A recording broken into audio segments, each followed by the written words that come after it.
भाई साहब, इंडिया जो कहता है वो करता है। उन्होंने कहा कि हम इंग्लैंड को इंडिया में बेसबॉल नहीं खेलने देंगे। सही है। तो उन्होंने नहीं खेलने दी। उन्होंने जबे वाला आज देखें कि आज टेस्ट का पहला दिन था, तो उन्होंने पहले दिन ही उन्हें ऑल आउट कर दिया।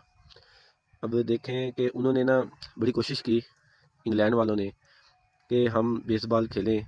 शुरू शुरू में उनके जो ओपनर थे उन्होंने अच्छी कोशिश की।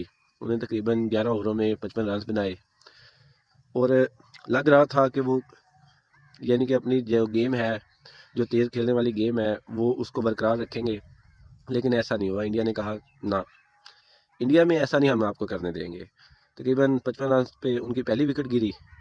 उसके बाद फ़ौरन बाजी तकरीबन 3 ओवरों बाद 58 रन पे उन्होंने दूसरा खिलाड़ी आउट कर दिया। उसके बाद 60 पे तीसरा, 121 पे चौथा।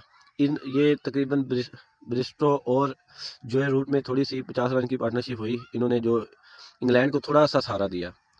सही है। उसके बाद 137 पे छठा, 155 पे सातवां, 193 पे आठवां और 234 पे नौवां और 246 पे 10वां।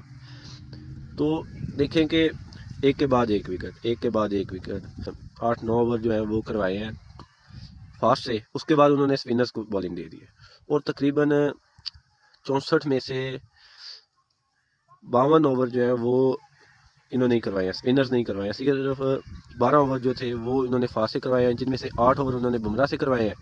उसके बाद 4 ओवर जो थे वो उन्होंने सिराज से करवाए हैं। बाकी तकरीबन सारे ओवर उन्होंने स्पिन से करवाए हैं, जिसमें 18 ओवर उन्होंने जडेजा से करवाए, जिसमें से 4 मैडन और 88 रन दे के 3 विकेटें जडेजा ने ली। उसके बाद ईश्वर ने 21 ओवर में 68 रन देकर 3 विकेटें ली। उसके बाद अक्षर पटेल ने 13 ओवर्स में 33 रन देकर 2 विकेटें ली। तो ये देखें कि उन्होंने ट्रैक ही ऐसा बनवाया था। उन्होंने 3 स्पिनर खिलाए हैं। ये हम तो तकरीबन हमारी टीम में तो माशाल्लाह से एक भी स्पिनर नहीं था प्रॉपर, जो पिछले से हमने ऑस्ट्रेलिया के खिलाफ सीरीज खेली है। तो उन्होंने 3 स्पिनर्स खिलाए हैं, जिसमें यानी कि उन 3 स्पिनर्स ने 8 विकेटें ली हैं। 10 में से 8 विकेटें स्पिनर्स ने ली हैं। तो जो उन्होंने कहा था कि हम टर्निंग पिचें बनाएंगे, स्पिनर्स को सपोर्ट करने वाली पिचेस होंगी, तो उन्होंने ऐसे ही किया। उन्होंने अपनी वैसी ही पिचेस बनवाई, वैसे ही अपने यानी कि टीम की सिलेक्शन की। यानी कि 3 जो थे वो उन्होंने स्पिनर लिए हैं और इसी तरह यानी कि उन्होंने अपनी जो बात कही थी वो उन्होंने साबित की कि भाई हमें इंग्लैंड को तेज़ नहीं खेलने देंगे, जैसे वो बाकी टीमों को पिछले यानी कि कुछ टेस्ट में मार रहे थे और उनकी धुलाई कर रहे थे। उन्होंने कहा नहीं, हम यानी कि इंडिया में ऐसा नहीं करने देंगे। तो अभी मेरे ख्याल से तो ये जो मैच है ये इंडिया ही जीतेगी। बाकी आप लोगों का क्या ख्याल है?